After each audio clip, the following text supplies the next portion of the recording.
100 கோவில் தேவையில்லை, தாயும் தந்தையும் போதுமே. ஊரில் உள்ள தெய்வம் எல்லாம் எங்கள் வீட்டில் வாழுமே.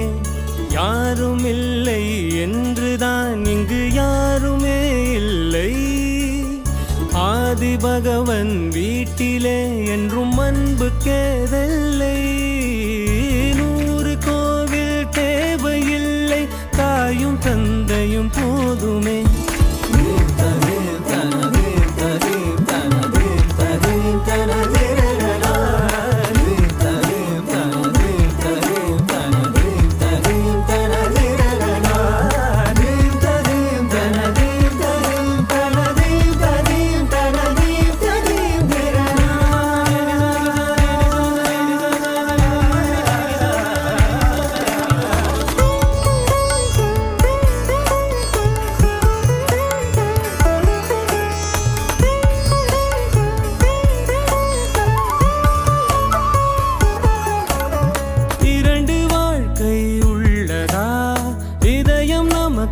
சின்னதா கவலை மறந்து உறவில்